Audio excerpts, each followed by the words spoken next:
सुंदर आहे. देव नुसतंच तुम्हाला उंच जागेवरती देत नाही, तर वरच्या जागेवरती जाण्यासाठी तुमच्या पायाचं पण रूपांतर करतो. पण देवाला माहितीये या पायाला तुम्ही तिथं पोहोचू शकत नाही. दाविदाला तर देवाला राजा बनवायचंच होतं, पण त्या जागी पोहोचण्यासाठी त्याला विशेष प्रकारचे पाय द्यावे लागणार होते. कोणते पाय?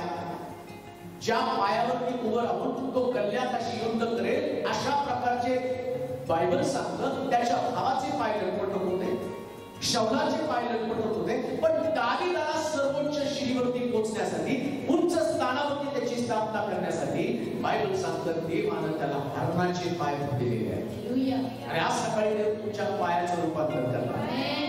कदाचित तुम्ही चालताना दमलेले असाल, कदाचित प्रगतीची वाट तुमची खोटलेली असेल, कदाचित ज्या वाटेने तुम्ही चाललेला आहात त्या वाटेवरती तुमच्याकडे अपयश, तुमच्याकडे पराजय, तुमच्याकडे निराशा, तुमच्या व्यवसायामध्ये फेल्युअर आहे, तुम्ही कर्जामध्ये अडकलेले तुमचे पाय. परंतु शास्त्र सांगतं, माझं वरती वचन परत एकदा, तो माझे पाय, तो माझे पाय हरणीच्या पायासारखे करतो. आज सकाळी मी स्वतः कन्फेस केलं पाहिजे, कबूल केली पाहिजे, माझे पाय तो हरणीच्या पायासारखे बनले आहे. सुरुवात झालेली आहे.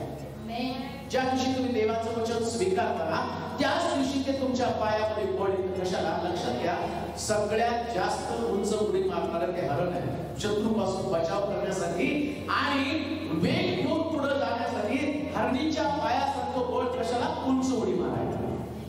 आज सकाळी प्रभू देवाच्या वचनाच्या द्वारे तुमच्या पायामध्ये बळ घालून तुम्ही सर्वोच्च जागेवरती जाण्यासाठी प्रभू तुम्हाला एक नवीन प्रकारचा अभिषेक देत आहे.